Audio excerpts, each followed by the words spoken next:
Now we've been talking about customization for a very long time. I go back to, the candy M&Ms and how, it's just the M&M. And then they said, we have a great idea. Let's put logos on that, or I love you, or little messages on the M&M. That's customization. You think about Build-A-Bear, right? You can go in and, customize what kind you want, the clothing, customization. So as humans, we've always been fascinated with customizing. You think about even, magazines that are regional, where the covers are different based on the region you live in, content is the same. But we just want to connect in, this is my idea, this represents us. The same thing with chatbots. They are helping us to customize based on our individual needs.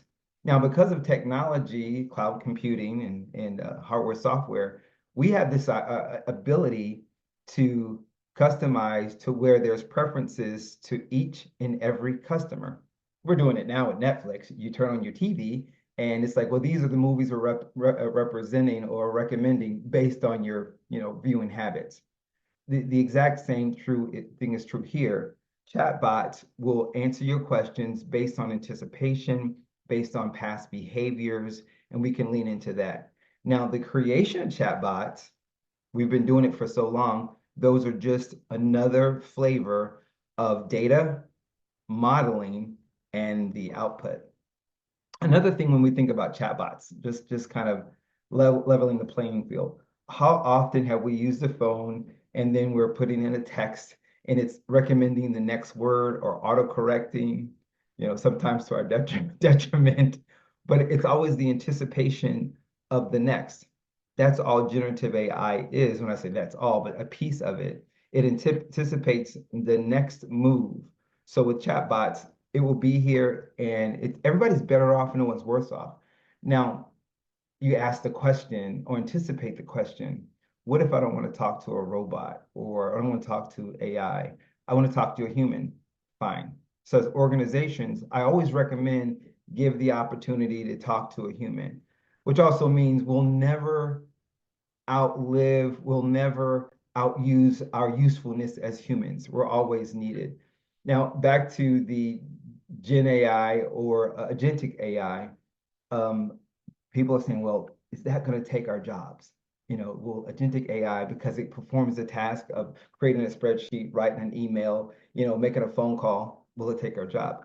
Well, that's why I use the sewing machine analogy, because they're so afraid. I'm a seamstress. This is what I know.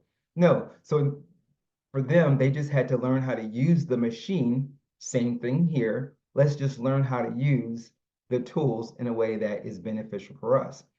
Agentic AI will be analogous to everybody has a cell phone, everybody has an email address, everybody will have agents in the future as well.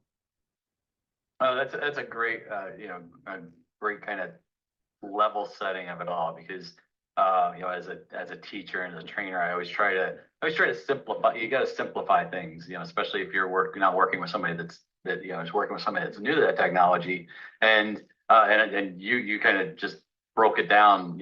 It's not unlike certain things that we have done or already have done when we think about aspects of when we started using personal computers and we started using search engines. I always laugh. First search engine I used was Ask Jeeves. Yeah, right. Yeah. And really that was a chat bot. That was some sort of AI engine. It was going to a knowledge base and pulling information out. And think about how even that evolved. The way that people provide tech support. People used to, if they were Windows admins and Windows support, they had, a bookcase full of Windows admin, documentation for like Windows 3.1 or Windows Server and things like that. Right.